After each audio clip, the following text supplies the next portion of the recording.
Being in a good mood is really great, and most languages have lots of words to describe the experience, like happy, cheerful, joyful, and so on. The same goes for the languages of the Bible. In ancient biblical Hebrew, there's a variety of words, like simcha, sason, or gil. In the Greek New Testament, there's kara, euphrosune, or agaliasis. Each word has its own unique nuance, but they all basically refer to the feeling of joy and happiness. Now, what makes these biblical joy words interesting is noticing the kinds of things that bring happiness, and also seeing how joy is a key theme that runs through the whole story of the Bible. Let's start with sources of joy. On page 1 of the Bible, God says that this world is very good. And so naturally, people find joy in beautiful and good things of life, like growing flocks or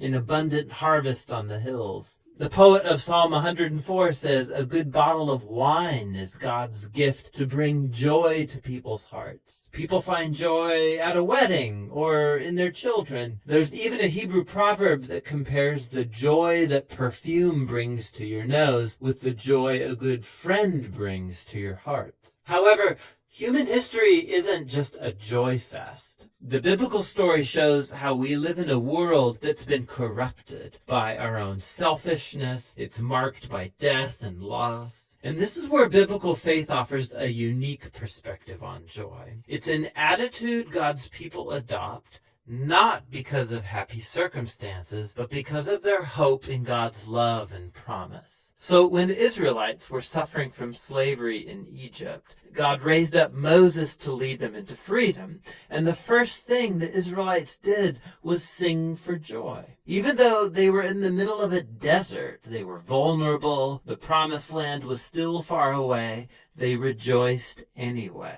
Later biblical poets looked back on this story and they remembered how the Lord caused his people to leave with joy, his chosen ones with shouts of joy. This joy in the wilderness, this was a defining moment, a way of saying that the joy of God's people is not determined by their struggles, but by their future destiny. This theme appears later in Israel's story, when Israel suffered under the oppression of foreign empires. The prophet Isaiah looked for a day when God would raise up a new deliverer like Moses. That's when those redeemed by the Lord will return to Zion with glad shouts, with eternal joy crowning their heads. Happiness and joy will overtake them. And while the Israelites waited, they chose joy to anticipate their future redemption. This is why it's significant that when Jesus of Nazareth was born, it was announced as good news that brings great joy. We're told that Jesus himself rejoiced and gave thanks to God his Father when he began to announce the kingdom of God.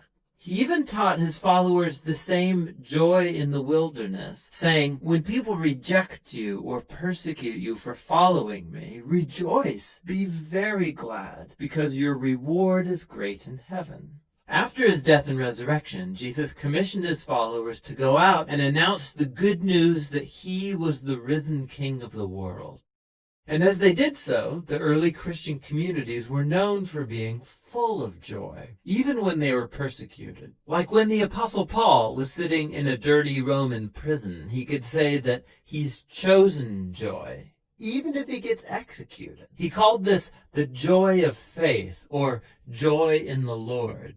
He believed it was the gift of God's Spirit, a sign that Jesus' presence is with you, inspiring hope in the midst of hardship. And when you believe that Jesus' love has overcome death itself, joy becomes reasonable in the darkest of circumstances. Now, this doesn't mean that you ignore or suppress your sorrow. That's not healthy or necessary. Paul often expressed his grief about missing loved ones or losing friends or his own freedom. He called it being full of sorrow and yet rejoicing. As he acknowledged his pain, he also made a choice to trust Jesus, that his loss wouldn't be the final word. This is very different from the trite advice to turn that frown upside down. Christian joy is a profound decision of faith and hope in the power of Jesus' own life and love. And that's what biblical joy is all about.